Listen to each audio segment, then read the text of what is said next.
بسم اللہ الرحمن الرحیم۔ السلام علیکم۔ نون لیگ کے تیور بدل رہے ہیں اور فیلڈ مارشل آرمی چیف کو کریڈٹ دینے کو اس طرح نون لیگ تیار ہی نہیں ہے۔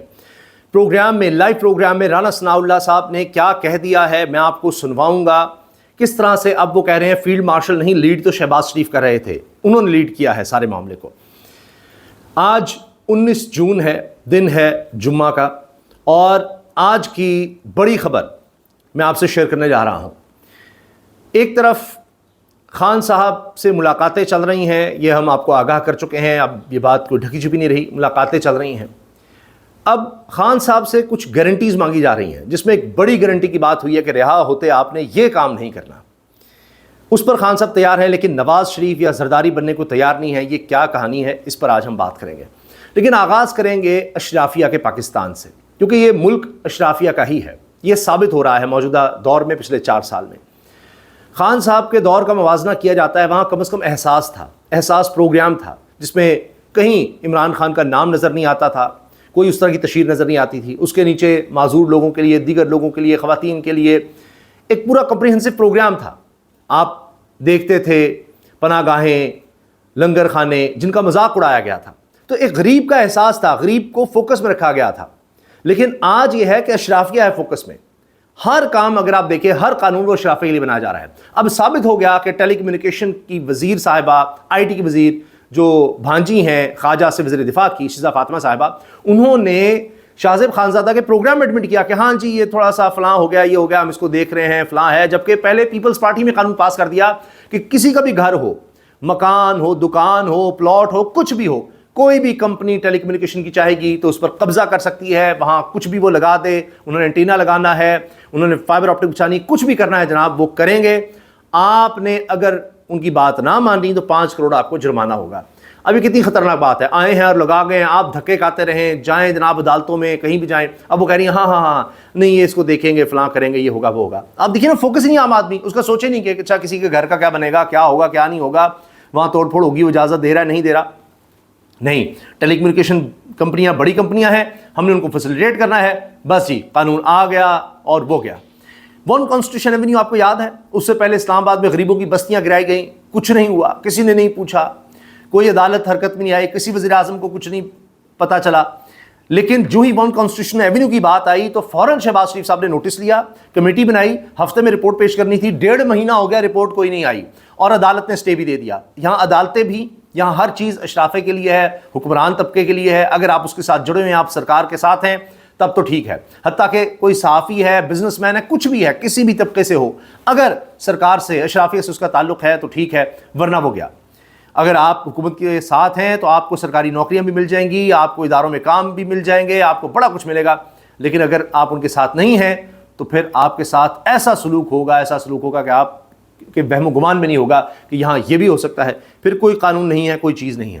اب اس کی ایک مثال آپ یہ دیکھیے کہ جس طرح آج ہم بات کرتے ہیں، ایک معصوم 9 سال کی بچی CCD کے ہاتھوں وہ قتل ہو گئی، تو یہ واقعہ ہائی لائٹ ہو گیا، بار بار ہمیں وضاحتیں دینی پڑتی ہیں، IG کو آنا پڑ رہا ہے، CCD کو آنا پڑ رہا ہے، حکومت کو آنا پڑ رہا ہے کہ جی آسٹریلین نیشنل تھی وہ بچی، لہٰذا آسٹریلیا کو ہم یقین دلاتے ہیں، آسٹریلیا حکومت کو یقین دلاتے ہیں، ہم بالکل صحیح طرح تفتیش کریں گے، آسٹریلیا پریشان نہ ہو، یہ نہ ہو، وہ نہ ہو۔